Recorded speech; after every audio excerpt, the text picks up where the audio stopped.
Sir ये हम सब जानते हैं कि ये बिजनेस जो है सब कुछ देता है, नेम फेम, गाड़ी बंगला, शोहरत, सेलिब्रिटी जैसा आपको लाइफस्टाइल देता है। लेकिन इस बिजनेस में अभी हालांकि सरकार का रवैया बदला है, गाइडलाइन आ गई हैं, कंज्यूमर प्रोटेक्शन एक्ट में शामिल करने की बात की जा रही है।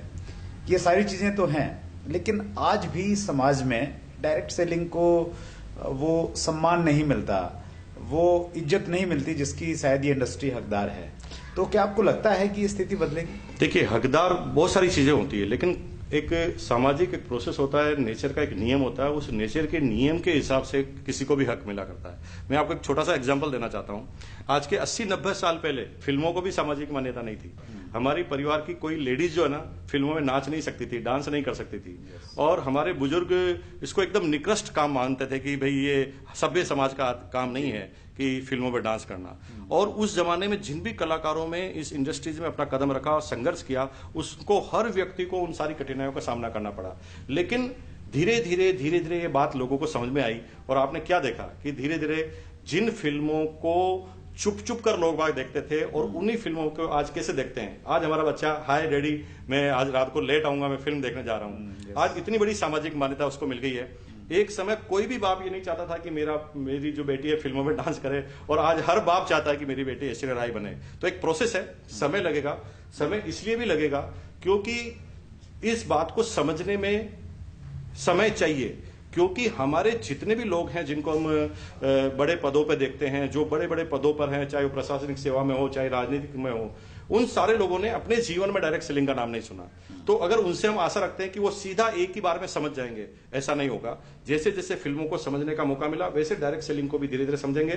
क्योंकि आज की तारीख में किसी भी कंट्री के पास हर बेरोजगार व्यक्ति को नौकरी देने का और या इसको इतना बिजनेस के प्रति कैपेबल बनाने का समय नहीं है। आज की तारीख में डायरेक्ट सेलिंग एक ऐसी इंडस्ट्री है जिसमें ईच एंड एवरी आदमी को पूरी अपॉर्चुनिटी है और इंडिपेंडेंट वो बिजनेस कर सकता है। तो थोड़ा समय लगेगा, लेकिन मुझे 100% लगता है कि समय के साथ जैसे फिल्मों की परिस्थितियां बदली है, उस तरह डायरेक्ट सेलिंग की बदलेगी।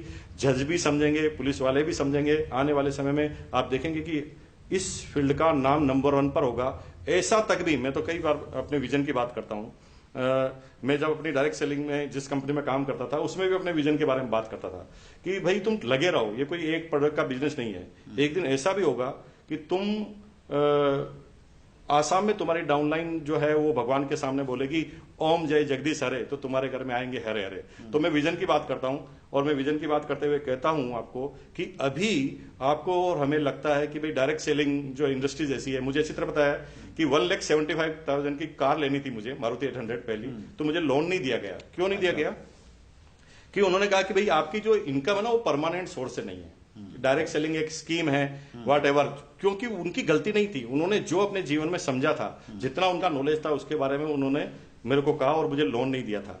लेकिन आज स्थिति बिल्कुल अलग है। आज मेरे पास बड़ा कारोबार है, सब लोग देखते हैं। लेकिन जैसे मेरे पास है, वैसे जब हिंदुस्तान में कई लोग बढ़ेंगे, जब इनकी संख्या बढ़ेगी, तो धीरे धीरे समाज को, लोगों को समझ में आएगा। और वो दिन दूर नहीं है बस साहब, मैं आपको चैलेंज के साथ कह सकता हूं, वो दिन दूर नहीं है कि आने वाले समय में लड़के को देखने का, जब लड़के वाले को देखने जाएंगे तो क्राइटेरिया ही बदल जाएगा। अभी क्राइटेरिया है कि आपका लड़का क्या करता है, IAS है, IPS है, कि डॉक्टर है, कि इंजीनियर है, चार्टर्ड है। लेकिन आने वाले समय में एक बाप सिर्फ अपनी लड़की के लिए एक ही चीज ढूंढेगा कि ऐसा कौन सा प्रोफेशन में लड़का काम करता है जिसके पास पैसा भी है, समय भी है, इज्जत भी है, शोहरत भी है, सर्कल भी है, टाइम भी है, खूब सारा पैसा भी है। तो वो डायरेक्ट सेलिंग के अलावा और कोई बिजनेस नहीं हो। क्या बात है सर, ये तो हमारे यंगस्टर्स और जो अभी शादी के बारे में सोच रहे हैं उनके लिए एक बड़ी अपॉर्चुनिटी है। लेकिन कितना टाइम लगेगा सर ये सब आने में? देखिए, ये डिपेंड करता है कि हम कितनी तेज गति से आगे बढ़ते हैं। और जिस तेज गति से हम आगे बढ़ रहे हैं, 20 साल का जो